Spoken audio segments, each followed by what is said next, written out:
I'm Kate Fillmore, with MadSci. I'm the analyst of Future G2. I supported multiple Army and joint level war games as a member of the Arsenal Club. Matt, I think, oversells my expertise with Prototype. Most of it has come from observations during these war games, as there's kind of increased demand to incorporate aspects of the OE that are not conventional in traditional war games and are difficult to model. Our panelists specialize in understanding a lot of these topics and the ever-increasing ways that they can affect decision-making, operations, and outcomes in both war games and real world. So, Professor Andrew Olson is a research analyst at CNA and an adjunct professor here at Georgetown, and teaches wargaming design and practice. He's the lead for civilian harm mitigation response at CNA, and has designed and run war games for organizations including the National Academy of Sciences, the Marine Corps, U.S. Navy, the State Department, and the Joint Staff. Lieutenant Colonel Christopher Nixon is the staff weather officer at U.S. Army Trade Off Headquarters and has more than 20 years of experience, 12 of which has been spent with the Army. His educational background focuses on tropical weather, and his work with Trade Off supports force design. And then Christine Henry is a researcher at Johns Hopkins University Applied Physics Lab and is a colonel in the Maryland National Guard. She has more than 30 years of experience in areas including full spectrum cyberspace operations, information operations, non-kinetic capabilities, effect, and a whole bunch of other of these topics that we're going to talk about. So with that, I'm going to hand it over to Andrew. Okay, I am also going to stand because I was up pretty late last night and falling asleep at your own panel is generally frowned upon. All right, well, I'm excited to be here today to talk both about civilian harm and the concept of civilian harm mitigation and what that means for us as wargamers. Next slide. Oh, yes, of course, thank you. See, this is what happens, you don't get no sleep. All right, so we'll start with the usual disclaimer info. We'll do a little bit about why we should care about civilian harm overall in national security. What is this concept of CHIMR or civilian harm mitigation? Think about it as it applies to war games, and do some questions at the end. This is all wave top, so look forward to your questions and comments to go deeper as we go through. Usual disclaimer, right? Use my own, not the Department of the Navy, DoD, CNA, Georgetown University, or anyone else. The other one to note here is, while I'm the lead for civilian harm mitigation here at CNA, I'm building on a lot of great work from my colleague, Zach Gold, a number of other former CNAers.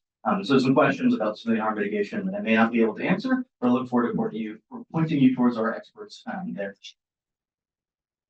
Already got a wonderful introduction, so we'll skip back to this one. Some key themes here at the top, right? And here are kind of the fundamentals of my argument, and I welcome both questions and conversations afterwards about these. One, civilian harm is relevant to U.S. operational and strategic objectives. Then CHIMR, the concept of civilian harm mitigation and response, is fundamentally about U.S. national security and national interest. It isn't a nice to have, it's how we win. That civilian harm needs to be integrated into wargame design from inception. And throughout its design, having it inject at the end or random dice roll is insufficient and can often lead to mislearning. Fundamentally, the argument I want to make here is because I believe all these things to be true, a failure to include civilian harm in our wargames designs risks of failure of understanding of decisions made in game, leaves us open to the blind spots we've had historically in the U.S. military, and ultimately, because this is our responsibility to design games, leads us to fall short in our professional responsibility. All right, so why does civilian harm matter? Well, fundamentally, my argument is it has the impacts on civilian populations have impacts on operational and strategic objectives. When I think about kind of maintaining freedom of action, an easy kind of example is if you put a refugee column in front of your tanks, it is harder to maneuver those tanks. That is an operational challenge for you. On a more strategic or geopolitical level, excess civilian harm or perceived levels of excess civilian harm have led to our partners and allies limiting our freedom of action. This was obviously true in Iraq or other circumstances. We talk a lot about the U.S.'s asymmetric advantage as our partners and allies, being able to gather a coalition. But how we fight a war affects how fast and how far people are willing to go with us, the support of their civilian populations. And so our conduct of war affects that asymmetric advantage. Obviously, real civilian harm can be exploited by our adversaries and used to recruit folks against us by just showing the harm that we have done and using it to further their strategic narrative. all wars end at the negotiating table, and therefore the conduct of war affects what kind of peace is viable for both populations, willingness to accept by their national leadership. And finally, and certainly not least, our moral and legal obligations to implement wherever possible the death sentence during conflict. What is civilian harm mitigation response? Since the Army is the lead service for the implementation of this, I'm sure you're all deeply familiar with this, and so this is all review. But broadly, this is the theory and recent DoD policy aiming to do a couple things. Primarily help us understand the effects of our decisions on the civilian environment before they happen. Give us options to mitigate before we take those decisions, and to respond to civilian harm where it's impossible or accidental harm does occur. The thing I want to hit on here is this isn't just restraint, and this isn't just the law of war. This is helping us understand the consequences of our decisions to make better ones, giving us options and understanding how to respond when things do occur to further our national and operational objectives. We talk about what war games need to be useful and plausible and robust to the level of abstraction relevant to the learning objective. Because, as I have argued, civilian harm affects the U.S. strategic and operational objectives, and therefore the consequences of those decisions need to be reflected within the game. So a game that does not include civilian harm in some way at the appropriate level, right, leads us to leads to a false sense of invisibility, right? All wars include some levels of civilian harm. I've got a number of ones up there from kind of recent conflicts for the size and scale of just kind of something what we might consider smaller scale wars, using kind of large scale combat operations. But examples also from the future of conflicts we think and dread, right? A war in the Indo-Pacific has U.S. bases near civilian infrastructure. Ports and infrastructure could be targeted in a conflict, and those are also relevant to civilian harm. And then certainly we've seen in Ukraine that this war has been fought on near population centers, which obviously affects the civilian environment and the civilians themselves. So when you think about civilian harm and wargaming, there's two ways to think about it. There's games about civilian harm mitigation, helping us explore, expand, understand this better. And then there's a need overall to have civilian harm be better represented in our wargaming. So in the first one, where could we use wargaming to explore this concept of civilian harm mitigation? Well, one, as many other folks have already pointed out, war games are a great place to help folks explore decisions in a safe and fail environment, right? If you want folks to understand the consequences of their decisions, allowing them to make decisions in a way that does not actually result in harm, and understand the consequences of their strategic and national objectives or operational objectives is a great use for work. The other one that I think I'm really excited about is the way that war games can help us better understand how to do chain, right? How our C2, what information do we need about the civilian environment before conflict? Right? What kind of structures we need to have set up to respond to harm at the speed and scale of future conflict? What kind of targets do we need to targeteering do we need to understand before a future conflict? And so games that allow us to explore any one of these operational or strategic or technological problems, right? How does AI and autonomy interact with civilian harm, right? What are the systems, right? All the kind of questions that come up with this. So a great place for us to use wargaming analytically and educationally. Finally, right, and we'll pause here. I think this is a great discussion both had in the panel and afterwards, is how do we make civilian harm visible in our war games? How do you incorporate it, I've argued, not just at the end as an inject or a random dice roll, but throughout the design process? Well, one is it needs to happen before bang, right? We need to think about things like, right, we should always ask your players to define what kind of end state they want beforehand, and both national guidance and kind of recent recommendations say, you should do the same for the civilian environment. What do you need after this? What is your goal for the city? What infrastructure do you need? How does it relate to popular sentiment, your strategic objectives? Have them define that beforehand.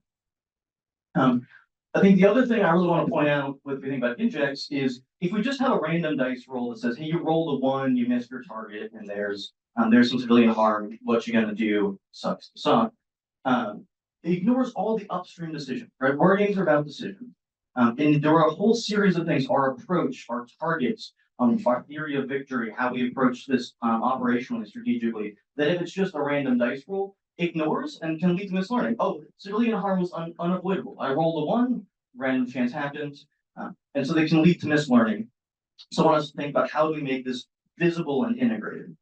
As you design games, right, one of the questions we always have to ask as we design games is what kind of actions or decisions are players going to take? And therefore we should ask ourselves, where are these actions likely to affect the civilian environment and civilian populations? So that I therefore have mechanics, I have injects, I have resources to respond to these, so that when a decision comes up that's likely to impact this, I'm prepared with the resources in the game can understand this.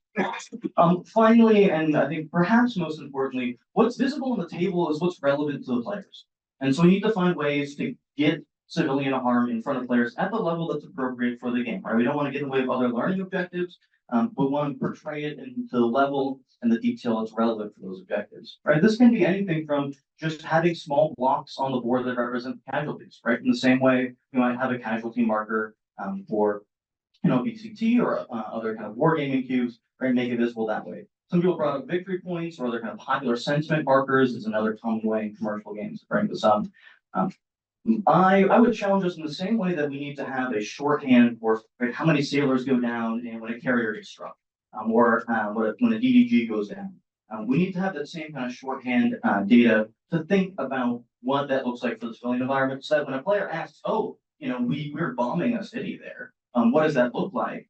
Be able to make that visible to the players with some level of detail. So that both requires us as a community to develop that, as well as wider tools to be available to help inject the games. And so again, finally, right, it's just because wargaming is about decisions and we make decisions about what's visible to the players, how do we make sure that we are prepared both to make the invisible visible where it's relevant to our strategic and national objectives, and allow us, right, to inform players' decisions with the actual consequences of their actions. So look forward to the discussion afterwards. Thank you very much.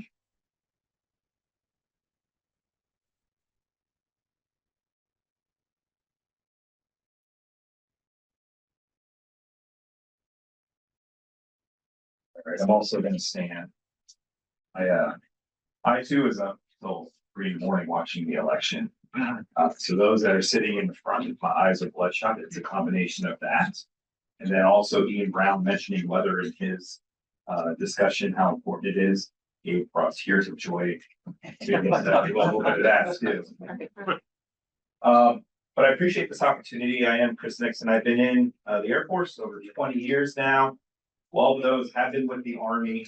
Somehow, when you get into Army weather support, it's hard to get out. I've only actually done Air Force support for 3 years. Just kind of.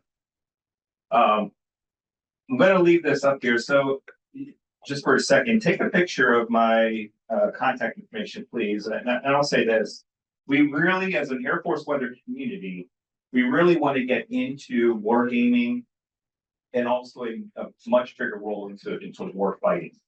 And the only way to really do it, you ever go to that party, you have the dance floor, but then you have this crowd that kind of sits around the edge here, it doesn't dance, right? Wallflowers. That's us. As a community, we want to dance, we want to get out there, we're just waiting to be asked. And so that's true. So if you guys are out there, in fact, let me ping the audience here. How many of you have incorporated weather into your war games? Raise your hands first. All right. Now, how many have actually had a weather individual, either from the Navy, Air Force, Marines, to assist in incorporating that into your war game?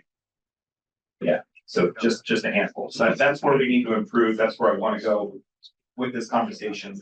Is kind of giving a little bit of history and then talking about the shift that Air Force weather is doing across the board. It's a pretty monumental shift in how we're supporting. All right, moving on. I do have about 38 slides, so just listen real fast. No, I'm joking. It's not that many, but I'm going to start out here.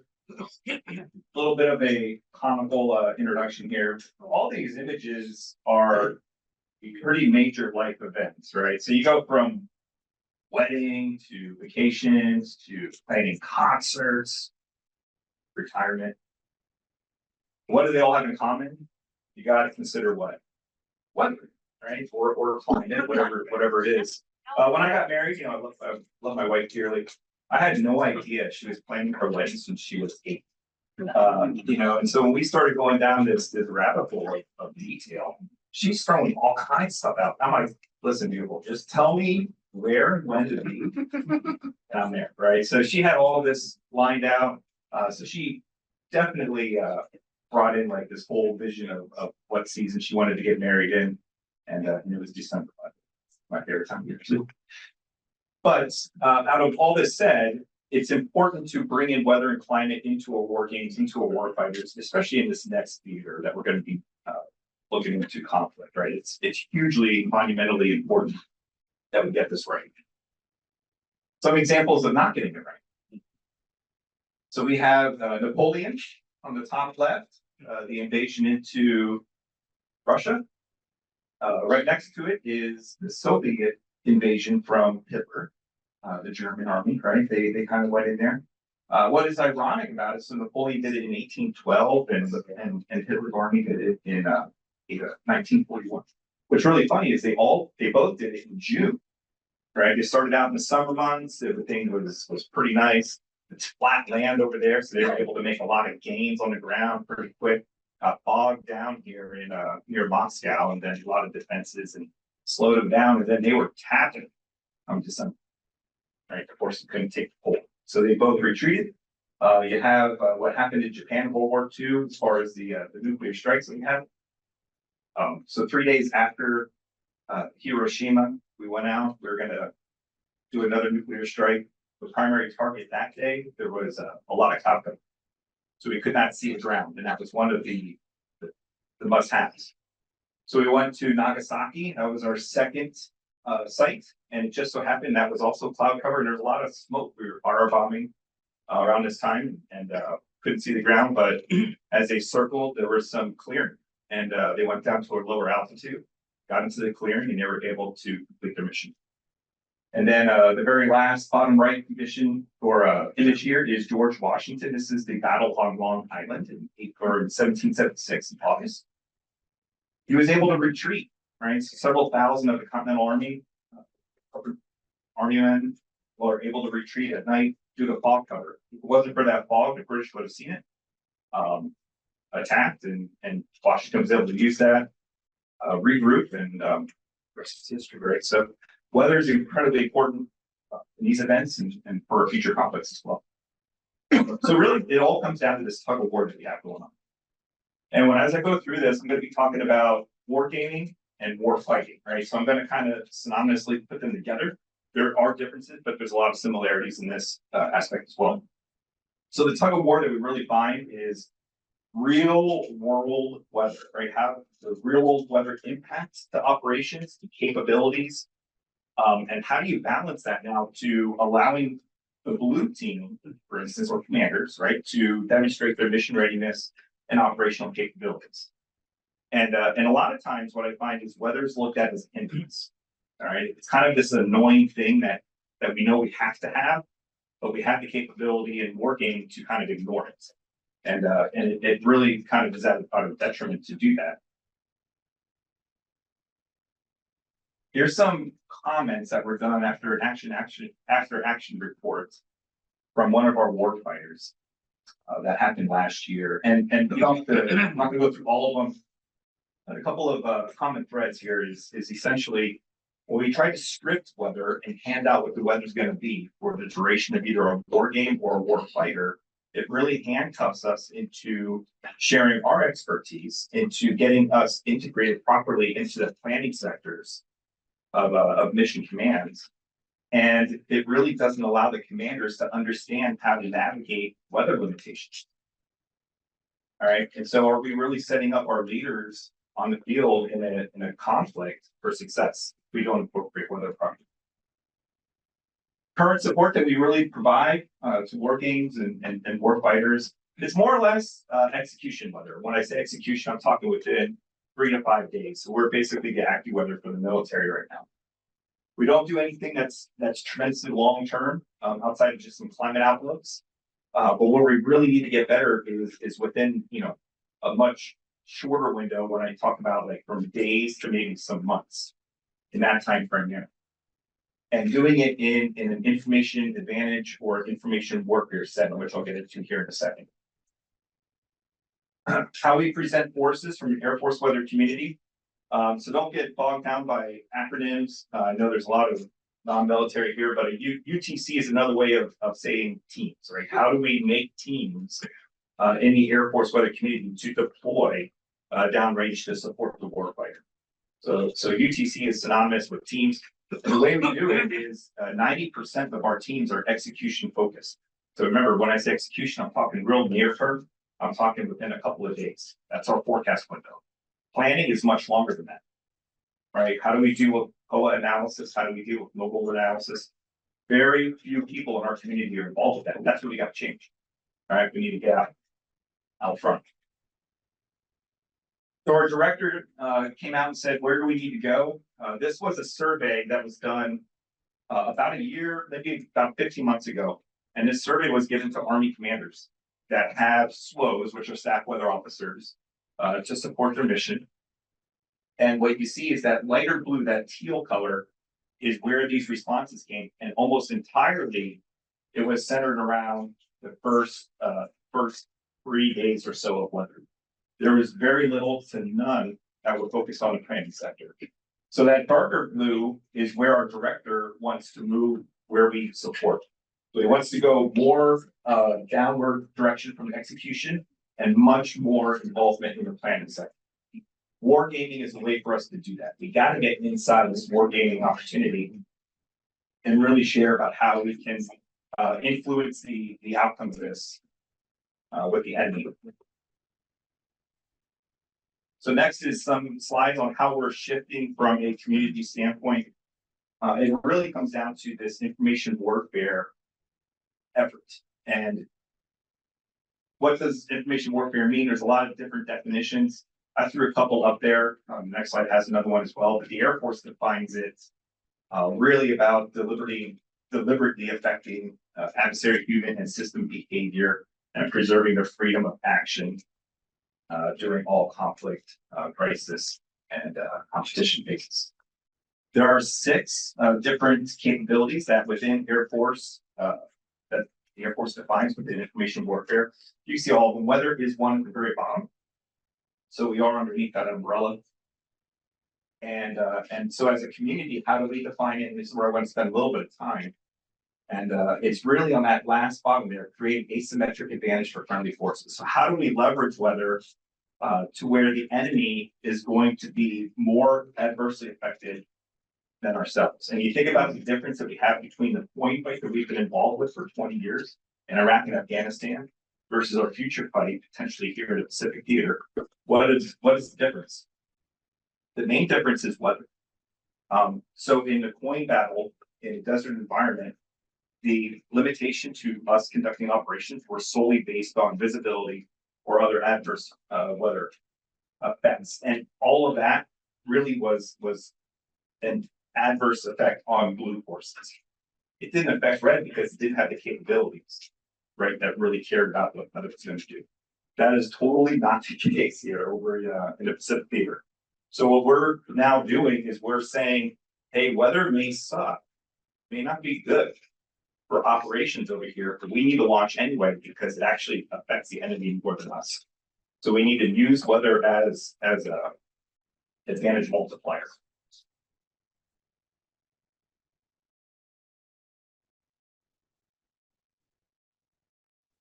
All right, name that hurricane. This is a really interesting couple of images on here. So I don't expect anyone to throw out hurricane names or anything like that. I can do it because that's kind of my geek, the tropical stuff. But out of curiosity, one of these images is a true image, and one of these images is AI generated. So I want to take a poll. Who thinks the left image is AI generated? Who thinks the right image is AI generated? So ironically, it's a 50-50 split about it. But the people that said the left image was AI generated were correct. Right? Why did I throw this up there? AI has really come a long way with certain aspects. And one of them is manipulating weather information or satellite images. Where are the students? I didn't see too many hands. Are there any students that came back? All right. Let me ask this question. Dating. How do you date now? A lot of it is online, yeah? You do it now? No? Did you know that the number one model on Instagram is an AI generated model? All right, number one liked and followed model is a fake person, but you wouldn't know it because the images are so real. In fact, this AI generated model gets asked out multiple times a day by millions. I mean, these are wealthy people that can't really figure it out. And so I feel bad for you if you are a young person in today's age. No, I couldn't do it. But I go back to this here with AI generated images. It has come so far in the capability that it has, where when you look at the left, even the shadowing effects of planets, they got it right. Right? That usually was a dead giveaway for us. So my point is, I'm not at all suggesting that if we're in a conflict with China or with Russia, that we throw out fake satellite images. Because I'm pretty sure they're smart enough to know that, hey, here's this hurricane that's coming down on us. Is this real? Well, no, it's not, right? So but my point is, there's a way that we can manipulate data to make it look realistic enough to where they have to think about now. You know, and all that does is it gives us a window of opportunity. If they have to, you know, thread through a whole bunch of environmental data and figure out what is true and what is not true, that delays their decision making. That's space for us. That's where we need to go. And that's where we're going as a career field. So some other areas here that we're focusing on top of this. The left of bang focus, right? So that goes into the planning sector that I talked about at the very beginning. The EM windows that we have available, you know, how do we deal with space? We all go through our phones and we see the news outlets and, you know, about storms that are coming, solar storms, and, you know, it's going to interrupt communications. And let me ask this, if there was September, I think back in August or September, there was a huge solar storm that came through. And I didn't lose service, but what if you lost service on your cell phone that day? Most people would say, oh, I remember on the news that day, there was a solar storm coming, it's probably that. But in reality, we can use that as a mask and we can cut out service, right? And the enemy may not figure it out for a while. So you got to think about these things like, how do we take advantage of space and terrestrial weather conditions to really give our forces a leg up? Whether that's even on the hour time scale or even days.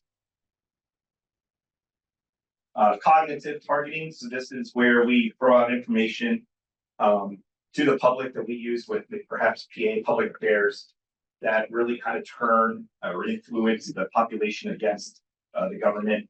And think about what happened in even in our election with Hurricane Helene and the recovery coming up, right? So a lot of media attention on that.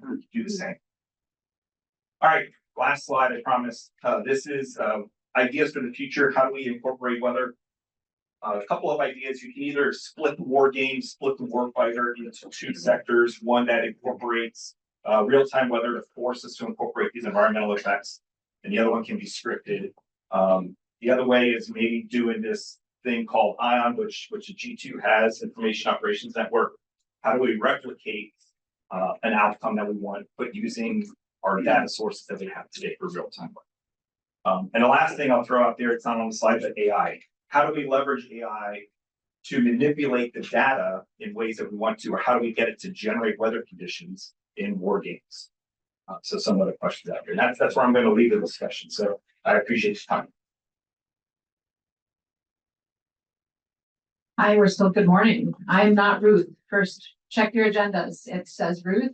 I'm Christine. Hi, I'm filling in. She couldn't make it at the last minute, but we're both from Johns Hopkins Applied Physics Lab. Super excited to be here. Thanks to the Army Introduction 2. And I have to give a shout out. I saw William and Mary on the list later. That's one of I'm an alum, so shout out to William and Mary. Look forward to connecting with you folks later. So we were asked to talk today. APL has a vast range of experience working in the wargaming field. We were asked today to talk though about these complex, difficult to wargame, difficult to simulate, emulate from a platform perspective, and we looked at it from a contextual perspective, where we're looking at that. That's what we're dealing with the platforms in the context of today, but yet we are looking at the future operating environment. We are really looking at it through the lens of war. But I will say, really, we have a whole line of effort looking at deterrence and prevention of war, and how can we war game more in competition, so that we're not just going right to the rounds down range. So thanks for the segue for space. So some solar events. So Ruth was going to talk a little bit about some work that she had done with a very science-based event for solar event. It was a scenario based on solar events that drove a range of adverse effects on Earth looking 5 years out.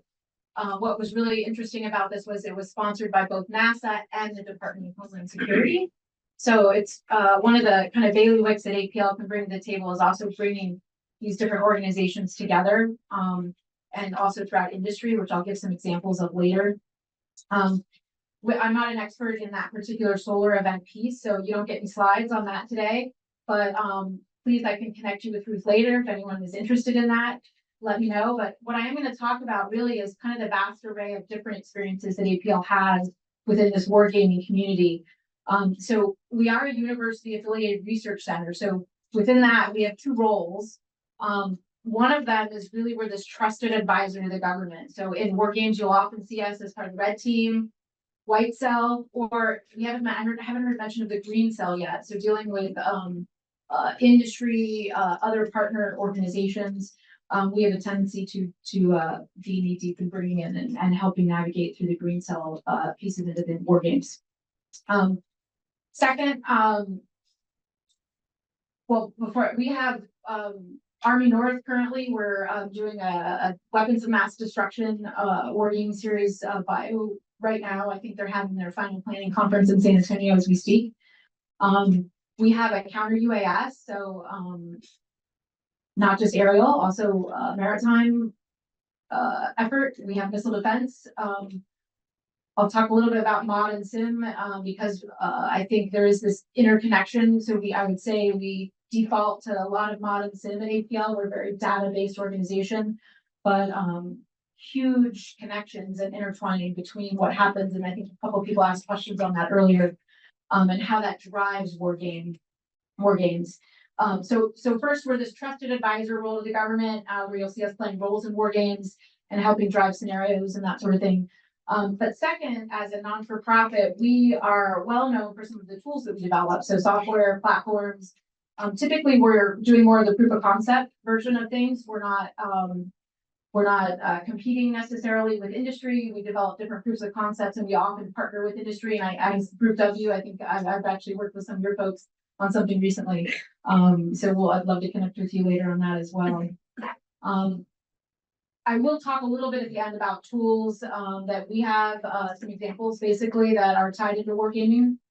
But I did want to kind of start different types of war games. You've heard the terms today: tabletop, workshop, scenario-based games. You can look up the actual DoD definition of war games. Sometimes it's conflated with mod and sim or experimentation.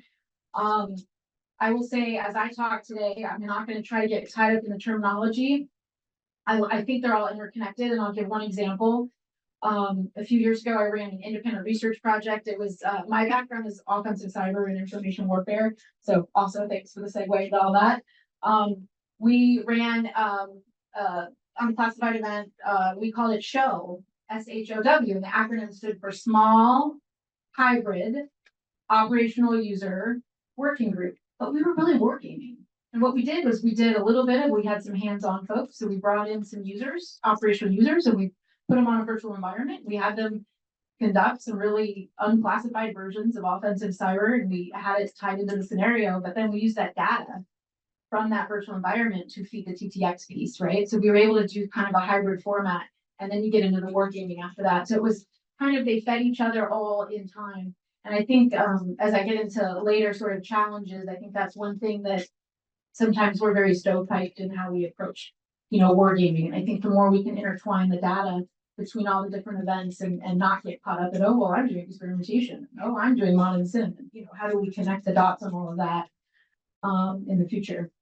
I'm going to jump a little bit. So there's also this spectrum that APL has been involved in war games. Very strategic, high level, I think four-star general officers level, very policy driven, TTXs, all the way down. One of those examples is global integrated exercise. I think Yuna Wong is on the schedule for tomorrow from APL, and she will probably talk a little bit more about that large. She sits in the organization at APL that works the that sort of real deep policy, high level strategic piece. But we have, you can go down to, we have a series we work with, the Secretary of Defense has what's called a mission resiliency series. Anybody familiar with the mission resiliency series? The most recent one was done last in August, dealing with Northcom and PACOM and a Homeland Defense scenario. But really, it's very technical. It was looking at technical effects and impacts of cyber attacks. And in this case, we were looking at very specific naval systems. But, so you go from kind of a spectrum of very policy driven, high level, down, all the way to the other end of a very technical, looking at, we have different tools that help us look at the different technical pieces and vulnerabilities and actions, and so forth. Currently we're working a war game called Vista Gladiator with Northcom. Anybody are tracking Vista Gladiator? So we're super excited. So Northcom and Joint Staff J4, because it's tied into global logistics. It's going to be held at APL in January. It is focused on Homeland Defense. What I would say is we are, without going into too many details of it, it's looking at a lot of the things that these gentlemen are talking about, quite frankly. So I was really excited to see as the scenarios have been built out that it's involving these really hard to model pieces. And I'll talk a little bit more about what I've seen so far because I'm just newly on working with them on this, and I was surprised at how manual it is being run. And I call it the old sticky note problem that we'll talk about later. But I still a lot of value, but I feel like we can, have one of the roles I think APLs can bring to the table, not this year, but as we look at it, would be how can we help you do this in a way where you're not taking a break to go do all your calculations before you get the results. There's platforms. We already heard about other systems already today, but looking at sort of what does that look like from how we help them execute war games, from the very spectrums. But what I would say is one of the interesting things that we had really helped. We had experts in climate and we had experts in agriculture, which were two really hard to model things in the homeland in particular. So we're looking at how the physical environment is the impacts as to long-term human stressors, looking at food and water insecurity, migration. These are things that the DoD maybe is used to dealing with outside of the homeland, but there's lots of really hard to model things within the homeland that we're just getting tied into. Couple things we're looking at in our trusted advisor role. We actually brought in an organization, a couple different ones, but the one that's kind of interesting, the American Association of Railroads. And so very civilian organization that runs the railroad system or helps advocate for the railroad system and the system workers in the US. And they're going to actually play themselves instead of being white president. What a concept. And so we're pretty excited about that. How many people have been asked in war games, hey, I need you to be on the white cell. You need to play FEMA. Oh my gosh, how does that go? Is it on a uniform? I don't know what FEMA really thinks and does. How do you think that gets integrated realistically? Well, hey, why don't we invite FEMA to come? So that's kind of where we're at. We have at APL, we're working already with all of these different organizations. So it's kind of a win-win to bring everyone to help coordinate. And we're sort of, sometimes organizations don't want to play with it. I know it's hard to believe, but don't want to play with the Department of Defense for probably various good reasons. And what APL's role allows as a trusted advisor is we can sort of play intermediary between that. And we find that's been really, really, really helpful. We're also looking at the population response and how to model population response a little bit better. in that information dimension in particular. And under IRAD, so under independent research, Homeland Defense authorities are really tricky. And so we're looking at some artificial intelligence solutions for that. And again, what I would say, we're not using generative AI in any innovative way. It's a really simple problem, quite frankly. But what we're doing is we're saying, why can't we set up this, feed it, tell it what all, there's so many different documents and triggers that could happen as if were to progress, right now, Department of Homeland Security may be in charge, but tomorrow that may change, right? Depending on where we are in that spectrum of conflict. And so being able to quickly have the ability to look at that and build that in potentially to your common operating features. So we're looking at those solutions. I think I was going to hit a couple of other tools that we have. Data, I wanted to highlight data and data analysis, though. It's not just about the tool, it really is about data and data analysis. But a couple of the tools, we have a tool called JAFAR, Joint Asset Failure Analysis and Response. Don't worry about the acronym, but JAFAR, you get the visual. It analyzes the effects of different attacks on military bases, both kinetic and non-kinetic. And so we're looking at that in the homeland for log chains. We're actually looking to look at how we can include like an information chain in there as well. And we can help use the same format for population. And then being able to use that in the war game, but also real world, which is another thing that I think sometimes we use we have our own limitations of saying, well, we're just wargaming, we're just doing it in an exercise. But a lot of this stuff crosses over. I won't quote the other ones. Some people might have heard, they're very kind of famous APL tools, but Dagger, and you heard of Dagger? Yeah, a couple people. So I won't go into it, but it's a dependency tool and it's a visualization tool that helps in not just wargaming, but other situations. And then the mission resiliency for cyber in particular, we have a tool suite called Cyber Aware Tool Suite that kind of does the same thing. That can be used for where you wanted to visualize very specific cyber aspects of the war game. I'm going to end with, I don't know what my time is. I've got 4 points I just want to end with. I have 4 trends or ideas of where I think that we've seen in wargaming that are kind of the challenge areas. And the first one I'm going to highlight I'm going to call it the layering problem. So I've dealt with various organizations that have these very ancient systems, Warsim, right? Can I say that again? Warsim. These things that are developed maybe in the 90s, early 2000s, and then they were developed before cyber was cyber, and they were developed before a lot of other things. And then we just keep adding on to them. So at some point, when do we start fresh, right? And there's I don't know if that's the right solution or not, but continuing to layer on has not been working, is what I've seen. And again, this is my opinion, and I'm sure, poke holes in it, please, because But the next thing was the intangible. How do we model? How do we show the intangible? And I will use an example. Especially first, I actually went to a warfighter. Glad you brought up warfighters in 21 and 22. If the way that information effects, strategic effects were highlighted on the COP, on the common operating picture for the forces to see was we just created, they manually sprinkled what they think would have happened in maneuver units if some kind of information or cyber thing happened.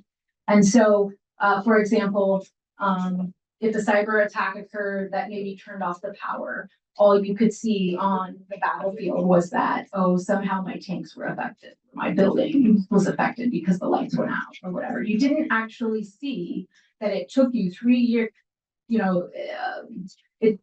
there's a tail to that, right? In the sense of, I can't remember which gentleman said it, but it's very misleading to decision makers to think that you can, if I'm a blue cell conducting an offensive cyber attack, that I can just do it in that time. Which brings up my other point. Over time, how do we model 3 years?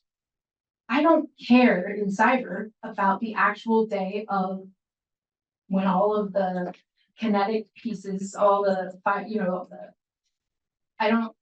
it's not that I don't care, but I really want the 3 years before that, and then I have to be able to model and look at the trends for information in cyber over the past 3 years prior to anything happening. When you look at tools that need to be used in that space as well, they have to be very customized. You can't just oh, I need pull.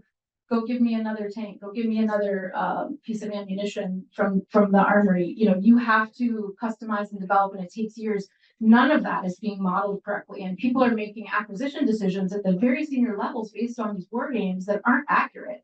And so, and I'm not saying all, like I caveat, like I know that there are lots of accurate pieces being fed through that. The trends are we can get better with it. It's a little bit more of a swag, and we want to get better. The last problem is that sticky note problem I referenced earlier. I think we need more scalable, flexible wargaming solutions. And I think a couple of the gentlemen in the previous panel highlighted this. So we spent a lot of money on sending, we're going to send everybody from NorthCom over to this event to sit around the table, and we're going to, you know, sand table it and all this kind of stuff. You know, when do we get a little more lightweight with it? When do we get the automation? You know, one of the things we're looking at is how can I develop a bot that can sit at the table and role play me?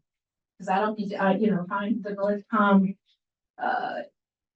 J3, do I need to sit at the table? Well, I'm going to train this bot to be me, and I'm going to see what happens, and I'm going to compare. So we're doing some of that early independent research to see how can we speed up and help the implementation more so of war games, as opposed to kind of the I think the actual war game itself, which is what the other panel hit. All right, with that, I will stop and pass it back over for questions.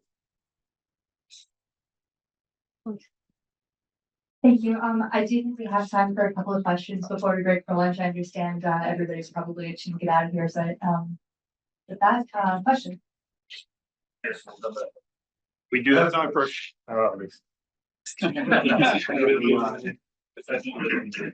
We have time for a couple questions, but I will ask you to read what your questions, so we have more time for. Okay, all right, hi, everybody. I don't know if this is working or not, so I'm gonna bellow. I'm Dr. Beth Chalecki. I'm the Associate Professor of International Relations at the University of Nebraska, Omaha. I noticed in one of Andrew's slides, I believe, there were reasons to avoid civilian harm. One of the reasons I didn't see listed was to help soldiers avoid committing war crimes. To what extent, and this is for all the panelists, to what extent does international humanitarian law factor into the planning and execution of war games? Sure. So there's a couple of layers to that answer. One is Shimmer is beyond just the bare bones, right? U.S. policy is we don't commit war crimes, right? That's the bare level. And I have in games before had to turn to someone and say, "Sir, I'm sure I misunderstood you. That would be a war crime. Can you give that direction again?" You know, and we went for a different one. I think there's a separate question about how do we, that I think someone brought up in a previous one, about how do we think about a red perspective that may intentionally commit civilian harm, and how do we respond to that? How do we have messaging? How do we go forward? But Shimmer as a concept can allow us, right? War crime is difficult because it requires in some way and scale over time. But for Shimmer, the purpose is we want to have the tools before conflict to understand the environments we're operating in and inform the decision maker the likely consequences of their decisions, including, hey, are we actually going to cause a war crime here? But more specifically, right, what are the impacts on the operation strategic, right? And then we've got the tools in the room and in the decision-making space to give mitigation options, right? So that we are actively considering all things, not just at the targeteering level, but how do we think about how we're approaching this, what means are available to us. And while not thinking about international humanitarian law, the response piece is recognizing that there will be accidental harm in war. What is our responsibility morally and strategically to respond to that? How do we know when we have caused harm? How do we acknowledge that appropriately? What authorities are relevant for that? And so that's that whole response course, both of how do I know that I have received a response and that it was, you know, because we haven't always been great about accurately understanding that we did in fact cause harm. We've in the past said if we didn't do it, we didn't do it. Turned out we did do it. We did a lot of damage by saying we didn't for, several months in a row. So the framework helps us prevent, war crimes, but goes beyond to help us make better strategic and policy decisions. So that's how I would approach that question.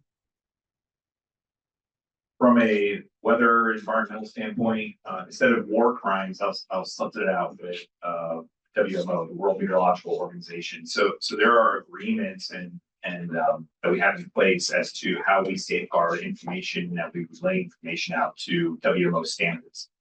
So the examples I gave as far as manipulating data and creating false data, how does that work with WMO? How does that incorporate into that spectrum? I don't have an answer for that. I know it's something that we have talked about. Is it I'm not gonna say war crime, but how would that work if we basically manipulated data to where something with weather event was they didn't prepare for it as well as they should have from a civilian standpoint. And now there was significant damage, whatever that may be, at ports or at infrastructure, and that was a result of us manipulating data. How does that play into it? So I'll leave it there. And I'll just quickly add on to the international aspect of that with a cyber example. So there are a lot of international norms. If you're familiar with the Tillman Manual and some other legal policy international pieces that are out there, depending on the objective of the war game, of course, I think we definitely should be looking into that. Is that the one more? Hey, panel, great discussion so far. Hey, I gotta talk about it. Hey, I'm Daniel Gomez, CEO of First Person Experience. I'm Lieutenant Colonel in the United States Army.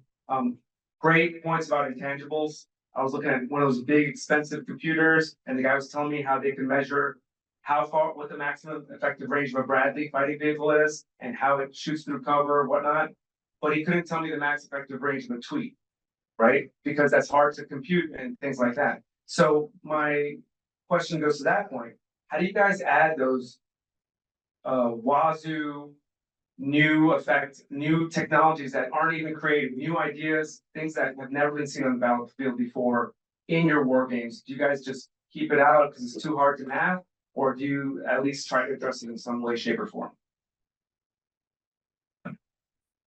Sure, I'll give a very brief one as vis-a-vis kind of Shimmer specifically, because I think my colleagues can talk about some of the other ones you mentioned there. And what I've got to plug, we've got a little 2-pager here for discussing about how you might incorporate stuff like that.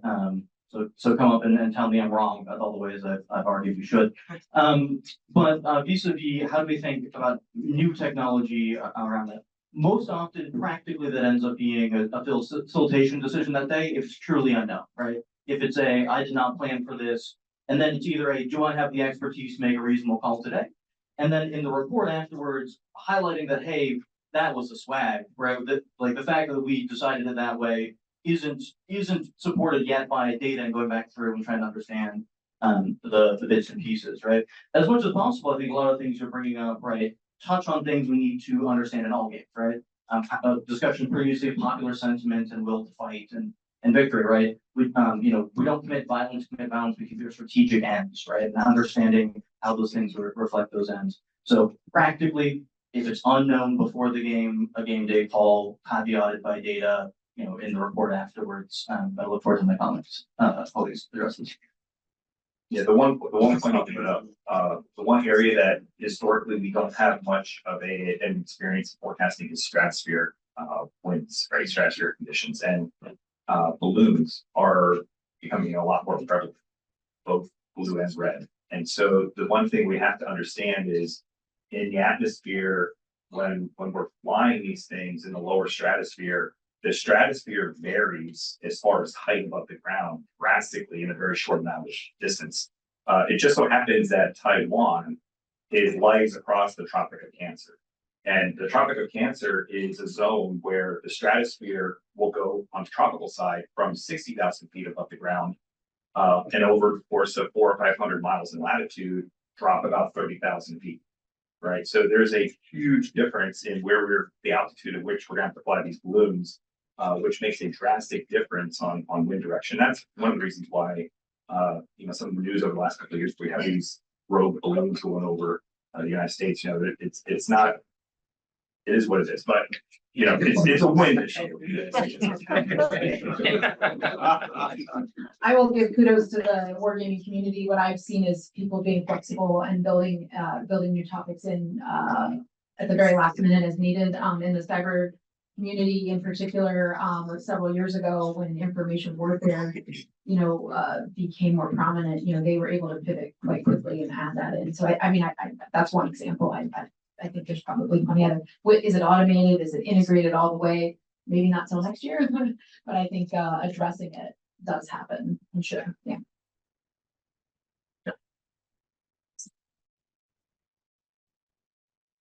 All right, I think that's everything.